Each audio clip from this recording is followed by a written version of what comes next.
Hello, my name is Norman. I'm from Chemical Engineering. My student ID is 20611, and Group 34 will be presenting about the Seacrest drillship incident Thailand 1989. On November 3rd, 1989, the Seacrest drilling rig capsized in the Gulf of Thailand during Typhoon Gay, one of the worst offshore drilling disasters ever. The rig, owned by Unocal Corporation, was caught off guard by the sudden, powerful storm.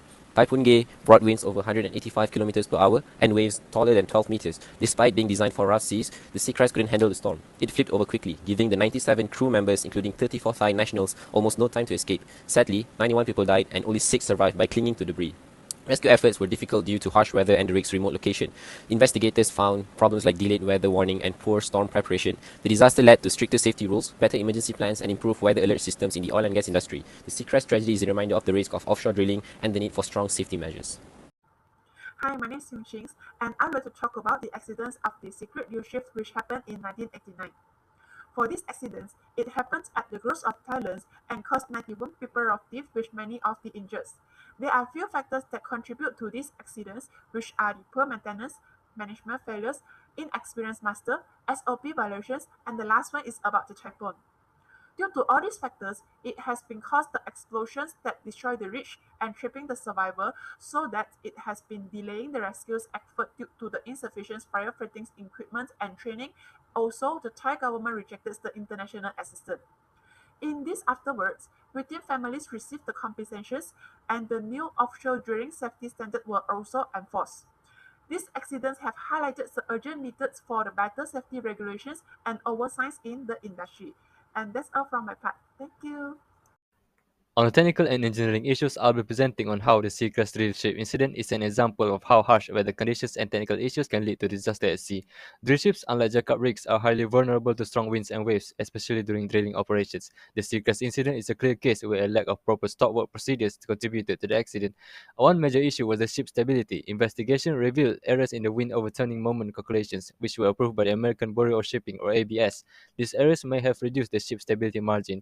Additionally, the drill pipe remained connected to the derrick as shown in the figure, instead of being laid down during the typhoon. This created a top-heavy condition, making the ship even more unstable. On top of that, as the storm intensifies, strong waves tore off the ship's head anchors, leaving only the side anchors. This further compromised the vessel's ability to withstand the extreme weather, ultimately leading to its capsizing. Combined with the ship's already top-heavy condition, this led to the vessel rolling over and sinking. Moving forward to the ethical failures in the Seacrest disaster. Number 1, neglecting weather warnings. Unlocal had ignored storm warnings from the Thai and marine forecasts days before the disaster.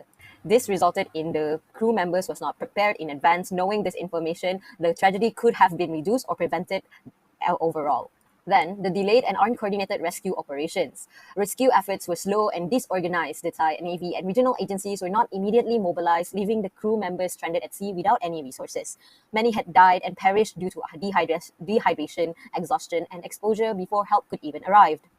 Finally, the lack of cooperation, accountability influenced the tragedy where Unlocal prioritized profits over worker safety. Lawsuits were accused the company of negligence, but legal action was delayed and Unlocal avoided full accountability, raising ethical concerns.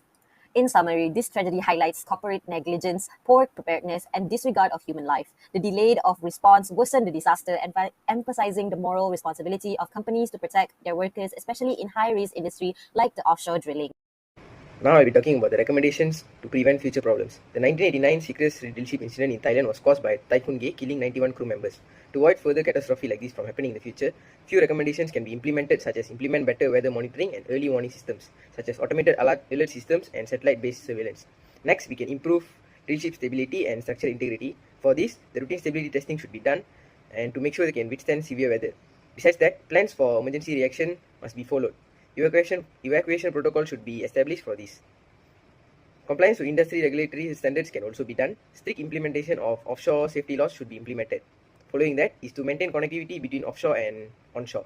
Better technology such as automated distress signals should be implemented. Finally, through risk assessment and backup plans are also recommended. We can have support vessels ready for emergency rescue situations. Thank you.